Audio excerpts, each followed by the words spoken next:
नमस्कार।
यात्रियों की सुविधा।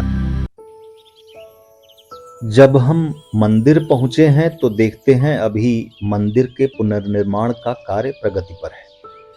पहले यहाँ एक छोटा सा मंदिर हुआ करता था, जिसके ऊपर अब ये विशाल मंदिर का निर्माण हो रहा है।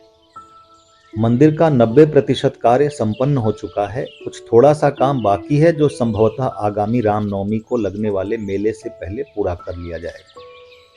मंदिर एक तालाब के किनारे बना है और मुख्य मंदिर के इर्द गिर्द कुछ अन्य छोटे विग्रह और पारंपरिक रूप से पूजे जाने वाले देवों के स्थान बनाए गए हैं। जैसा कि सनातन के लगभग सभी मंदिरों में उत्तर भारत, खासकर उत्तर प्रदेश और बिहार में होता है। तालाब में मछलियां भी हैं, जिन्हें आने वाले तीर्थयात्री चारा भी खिलाते होंगे शायद। आसपास भारी संख्या में बानर भी हैं, तो अपने सामान का ध्यान रखें जब भी आप यहां आए। मंदिर के अंदर सामने के द्वार से प्रवेश करने पर हमें मां वन देवी का प्राचीन विग्रह दिखते हैं। यहाँ के पुजारी जी ने बताया कि ये विग्रह यहाँ प्राचीन काल से पड़े हैं और यहाँ जमीन के अंदर दबे थे, जिन्हें किसी समय खुदाई करके प्राप्त किया गया। ये विग्रह मां सीता और मां दुर्गा के बताए जाते हैं। तमसा नदी के आसपास फैले इन्हीं वन क्षेत्रों में कहीं सीता माता ने संभवतः अपने निर्वासन के दिन व्यतीत किए होंगे। संभवतः इस क्षेत्र के प्राचीन निवासियों ने माता सीता की यादों को संजोने के लिए उनको समर्पित किसी मंदिर का निर्माण यहाँ प्राचीन काल में किया होगा, जो समय के साथ विखंडित हो गया। बाद में किसी साधु को ये विग्रह मिले और उन्होंने इनकी पूजा अर्चना शुरू की। आसपास के सनातन धर्मावलंबियों ने जन सहयोग से कालक्रम में इस मंदिर परिसर का विकास किया और वर्तमान स्वरूप में यह परिसर आपके सामने है। ऐसा मेरा अनुमान है। कोई लिखित साक्ष्य इस बात का यहाँ मुझे नहीं मिला है। मंदिर के निकट बैठे एक तीर्थ पुरोहित से मेरे मित्र धर्मराज ने कलावा बंधवाया और तिलक लगवाया। मैं मऊ की इस यात्रा में अपने इसी मित्र के सहयोग से आप सभी तक ये फुटेज पहुंचा सका हूं। धर्मराज चौहान इसी जिले के रहने वाले हैं और मऊ में ही एक सरकारी विद्यालय में प्रधानाध्यापक हैं। मेरी इस मऊ यात्रा में जितने भी दर्शनीय स्थान मैं देख सका हूं और आप तक ला सका हूं, उसका श्रेय निश्चित रूप से धर्मराज को जाता है। यह सुंदर सरोवर जो आप देख रहे हैं, ये साफ सुथरा है। आसपास एक बड़ा मेला भी लगने वाला है इसके बहुत शीघ्र आगामी रामनवमी पर, और पक्की सीढ़ियां बनाई गई हैं इसमें। ये सामान्य सी साफ सफाई जो दिख रही है आसपास की, जनता और मंदिर प्रशासन की जागरूकता के साक्षी हैं ये सब। इसके लिए इन सभी को साधुवाद। मंदिर के ठीक सामने एक और मंदिर जैसा कुछ दिख रहा है। हमने अंदर जाकर देखा तो पता चला यह समाधि स्थल है बाबा भगेलू दास जी का।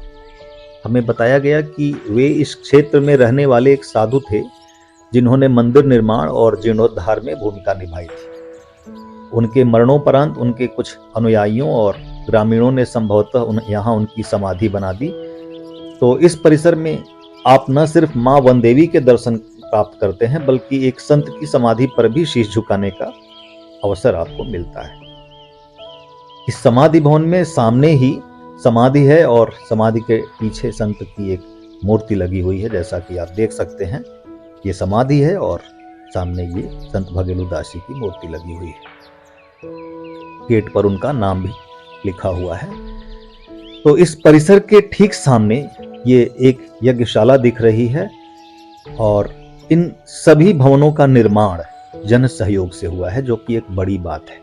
यदि आप सनातन में आस्था रखते हैं और कभी मऊ आना हो तो आप एक बार इस जागृत स्थान का दर्शन करने अवश्य आएं। सुना है मां की बड़ी कृपा है अपने भक्तों पर। इन परिसरों से बाहर निकलकर थोड़ा और आगे बढ़ने पर एक बड़ा परिसर दिखा, जिसके विषय में धर्मराज ने बताया कि यह एक बारात घर है।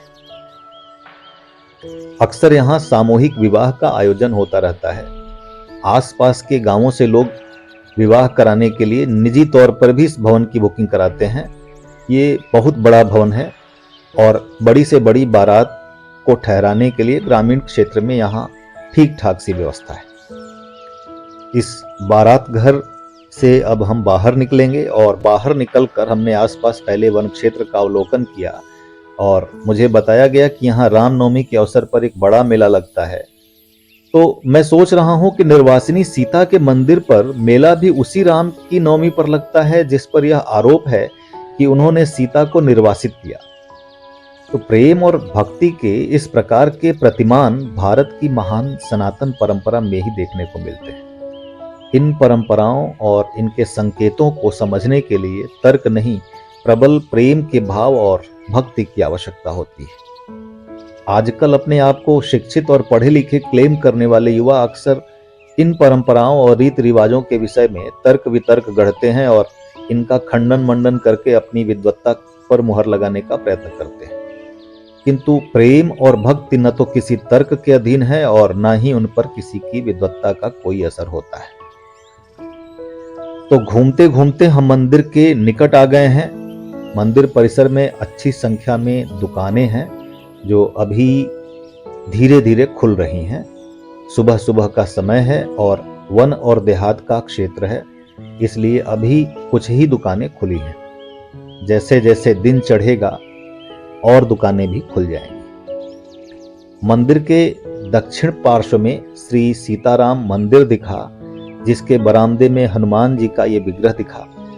यह छोटा सा मंदिर भी अत्यंत सुंदर है और इसके आसपास अनेक दुकानें हैं पूजा पाठ के संबंधित सामग्री की और श्रृंगार इत्यादि की सामग्री की। हमारे गांवों से जो माताएं बहनें इन तीर्थों में आती हैं और जो आज भी शॉपिंग मॉल की संस्कृति से दूर रह गई हैं, वो इन्हीं दुकानों से अपने सौंदर्य प्रसाधन खरीदती हैं। और सौंदर्य प्रसाधन आधुनिक महिलाओं के लिए जो भी महत्व रखता हो, ग्रामीण क्षेत्र की माताएं बहनें श्रृंगार की इन सामग्रियों को सुहाग से जोड़कर देखती हैं और उन्हें तीर्थों से ही खरीदने का कारण ये है कि उन्हें खरीदकर माता के मंदिर में भेंट करके प्रसाद के रूप में अंगीकार किया जाता है। तो यहाँ श्रृंगार सामग्री की दुकानें भी हैं, जैसा कि हमारे अन्य तीर्थों में भी होता है।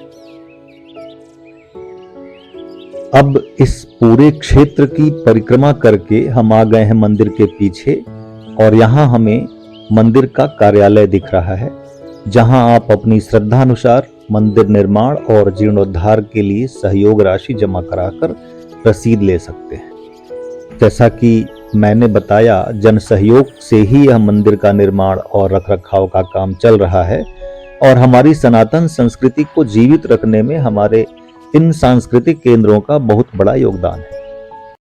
मां वन देवी परिसर के दर्शन से हमें तो बहुत सुख प्राप्त हुआ है।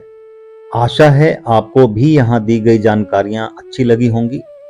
तो फिर मिलेंगे एक और यात्रा पर। तब तक के लिए अपने इस मित्र चंद्रशेखर को दीजिए अनुमति।